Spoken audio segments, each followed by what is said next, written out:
How often should older adults truly engage in sexual activity? Is there a specific, quantifiable metric, magic number, that accurately guarantees happiness, robust health, or profound connection in the post-menopausal years? The scientific data challenging these long-held cultural assumptions may genuinely surprise you. Please remain engaged until the conclusion of this discussion, as I will disclose a lesser-known clinical insight rooted deeply in neuroscience, endocrinology, and the physiology of aging that holds the potential to fundamentally re-evaluate your perception of intimacy during this later life stage. I am Dr. Lily Stones, and I have dedicated over 30 years to the specialized, evidence-based care of women like you, navigating the complexities of post-menopausal health and somatic well-being.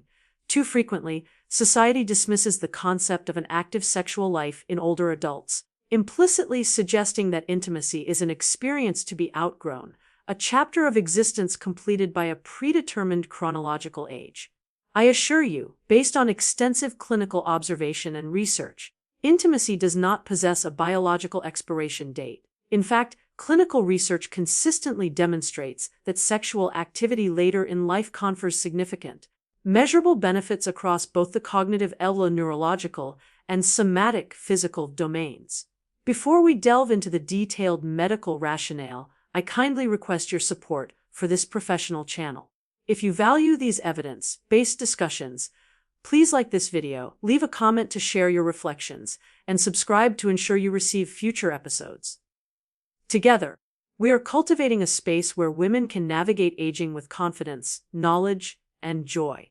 Let us examine the clinical rationale for the continued relevance of intimacy as we age. You are likely familiar with the prevalent cultural myths that you are too old for sex, or that it's not the same. The reality is vastly different. Sexual well-being in later years does not diminish health in many ways. It actively enhances and preserves systemic function. The multifaceted benefits of intimacy in later life. Maintaining an active, intimate life supports both physical and emotional health through several interconnected biological and psychosocial pathways, serving as a powerful component of preventive gerontology, somatic and vascular health outcomes, cardiovascular support and vascular health, physically. Sexual activity functions analogously to low-intensity aerobic exercise, engaging the musculature and cardiopulmonary system. It transiently elevates heart rate, promotes circulation, and thus supports cardiovascular health. Regular sexual engagement contributes to vascular flexibility and improved endothelial function over time, potentially mitigating risks associated with chronic inflammation and sedentary behavior. While not a direct substitute for formal exercise, it provides a valuable contribution to cardiac engagement and systemic vascular fitness. The transient increase in heart rate and blood pressure is generally considered safe for individuals without severe, uncontrolled cardiovascular disease. Tissue health and resilience, pelvic physiology, consistent arousal and increased blood flow to the pelvic region, specifically the vulva, clitoris, and vagina, are crucial for maintaining tissue health, elasticity, and lubrication capacity. This vascular perfusion helps counteract the effects of vaginal atrophy, thinning and drying of tissues due to estrogen decline, supporting the health of the mucosal lining and reducing susceptibility to minor tears and infections. In essence, it helps keep the tissues exercised and nourished. Pain management and endorphin release, pharmacological. Sexual activity triggers a robust neurochemical reward system activation. This notably includes the release of endorphins, the body's natural analgesics, and anandamide, a neurochemical with pain-relieving properties. This mechanism can effectively reduce perceived pain thresholds and offer a natural management tool for individuals with chronic pain conditions like arthritis. Neurochemical and psychological outcomes, neurochemical release and mood stabilization, endocrinology, psychology. Sexual intimacy stimulates the sustained release of key neurotransmitters and hormones. This includes the release of oxytocin, the bonding hormone, crucial for deep attachment and trust, and prolactin, a hormone linked to post-orgasm relaxation. This beneficial cascade helps to mitigate chronic stress, lowering circulating cortisol levels, and significantly elevates overall mood. The calming, Anxiolytic effect on the limbic system helps stabilize the mood and reduces emotional volatility. Sleep quality improvements homeostasis. The release of oxytocin and prolactin post-orgasm creates a state of profound physical and mental relaxation. This helps to detension musculature and effectively addresses the neurochemical imbalance that contributes to insomnia. This natural pathway facilitates deeper, more restorative sleep cycles, essential for daily energy and vitality. Mental health and vitality, psychosocial geriatrics. Studies published by the National Institutes of Health (NIH) consistently indicate that older adults who maintain sexual activity report lower incidence rates of clinical depression and generalized anxiety disorders. The psychosocial validation derived from feeling desired, connected, and emotionally relevant restores a fundamental sense of self, worth, and vitality, powerfully counteracting feelings of loneliness or societal isolation. Cognitive protection and neuroplasticity. Neurology research suggests that sexual activity stimulates cortical areas associated with memory, learning, and executive function. The accompanying increase in cerebral blood flow and the release of certain hormones may promote neural plasticity, the brain's ability to adapt and form new connections. This provides a measurable, protective effect against age-related cognitive decline. Enhance relational security, attachment theory beyond the physical act. Intimacy serves as a powerful non-verbal language, reaffirming the commitment and stability of the relationship. This enhances attachment security and emotional resilience for both partners. 2. Redefining sexual frequency. Quality over numerical metrics.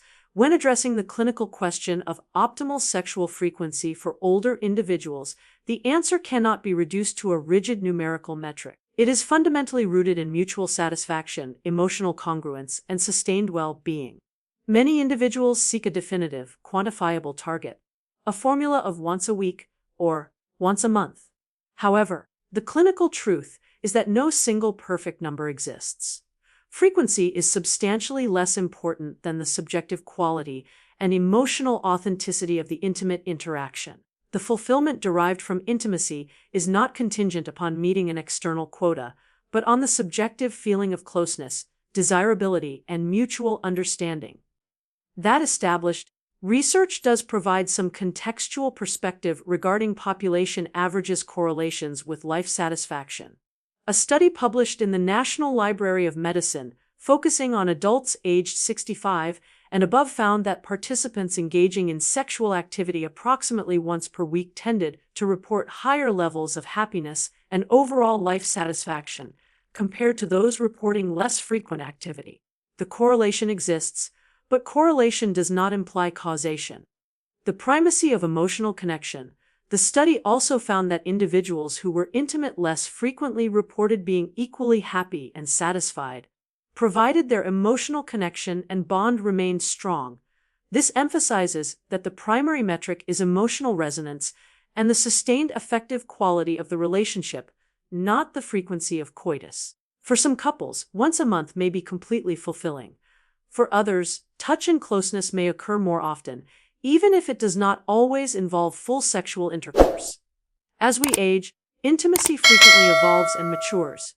Many individuals describe a valuable shift in focus from performance metrics, speed, duration, specific acts to prioritizing emotional closeness, companionship, and tenderness. This removal of performance pressure, often self-imposed or culturally derived, can actually deepen relationships and, for some, increase the intrinsic desire for more frequent closeness. A theory. Clinical strategies for overcoming barriers. It is necessary to address the real, physiological, and psychological barriers that can make intimacy challenging in later years. These obstacles are common, but they are frequently surmountable with targeted clinical and behavioral strategies. A. Managing physical discomfort and musculoskeletal barriers. Chronic pain and mobility conditions such as arthritis, osteoarthritis, rheumatoid arthritis, chronic pain syndromes, or mobility restrictions demand careful management. Many couples successfully adapt by adjusting coital positions, e.g., side, lying positions, use of supportive wedges, or positions that minimize load, bearing on affected joints, and utilizing pillows for proper biomechanical support. The objective is to maintain closeness while protecting vulnerable joints and muscles, prioritizing comfort over strenuous positioning. Vaginal atrophy, xerosis, and dyspareunia. The GSM challenge. This is a universal post-menopausal change due to lower circulating estrogen levels, leading to tissue thinning, atrophy, dryness, xerosis, and reduced elasticity, collectively termed genitourinary syndrome of menopause, GSM. Non-prescription solutions over the counter lubricants, silicone-based, known for longevity, or water-based and vaginal moisturizers used regularly, not just during sex, can effectively restore comfort, reduce friction, and improve elasticity. Prescription solutions for persistent symptoms. Prescription treatments, including localized low-dose hormone therapy, the UG, vaginal estrogen rings, tablets, or creams, are highly effective. These treatments act locally to restore tissue health without the systemic risks associated with higher-dose oral hormone replacement therapy. Another option includes the use of DHA suppositories of prasterone or selective estrogen receptor modulators, serums like ospemifene, which specifically target vaginal tissue health. Pelvic floor health. Weakening of the pelvic floor can lead to urinary incontinence, which is a significant psychological barrier to intimacy. Consistent pelvic floor muscle training, Kegel exercises, ideally guided by a physical therapist, is essential for improving muscle tone and control. B. Addressing psychological and emotional barriers and body image, psychosocial. Feelings of self-consciousness regarding an aging body or anxiety about performance can create emotional distance. The most powerful intervention is open and consistent communication based on vulnerability and trust. Sharing feelings often reveals that the partner prioritizes the emotional connection and shared history far above any perceived physical imperfection. Life stressors and libido, hormonal, lifestyle, chronic stress, financial pressures, or caregiving roles elevate cortisol and depress libido. Mindfulness, adequate sleep hygiene, and stress reduction techniques are necessary adjuncts. If libido loss is pronounced and distressing, a physician may investigate underlying causes, including thyroid function, depression, or specific medications. Communication as collaboration. The paradigm must shift from assumed understanding to explicit communication. Partners should clearly express what feels good, what causes discomfort, and what modifications are desired. This creates a safe, collaborative framework for intimate discovery. IV. Sustaining intimacy. A lifelong wellness model. Sustaining intimacy in later life requires a commitment to a holistic wellness model encompassing physical health, mental equilibrium, and ongoing communication. A. Self-care as the intimacy foundation. Physical care, exercise and diet. Regular, moderate physical activity maintains flexibility, muscle tone, and energy. A balanced, nutrient-rich diet supports both cardiovascular and sexual health. EUG, foods rich in omega-3 fatty acids for circulation and vitamin D for hormone regulation. Mental and emotional equilibrium, mindfulness, meditation, and purposeful engagement lower stress and facilitate deeper connection. Emotional well-being is the prerequisite for authentic desire. B. The evolutionary embrace of intimacy, redefining the act. Recognize that changes in the body signify a new chapter, not a decline. Intimacy can be more satisfying than ever when the focus shifts from goal-oriented performance to process-oriented connection, tenderness, and mutual affection. Non-coital closeness. Re-emphasize the importance of non-coital intimacy, holding hands, extended cuddling, sensual massage, and deep conversation. These acts stimulate the release of oxytocin, maintaining the essential attachment bond and psychological intimacy. The final answer. So, how often should older people be having sex? The answer is not about numbers. It is about staying connected, communicating openly, and allowing intimacy to be a source of health, joy, and love on your own terms. I conclude with this final, crucial reflection. Intimacy is not about keeping pace with anyone else's expectations. It is about honoring your body's current reality, cherishing your partner, and embracing the closeness that makes life richer at every stage. Would you like me to elaborate on the specific prescription and non-prescription options available for managing menopausal vaginal dryness and atrophy, which is often the most significant physical barrier? Detailing the clinical use of localized estrogen therapy.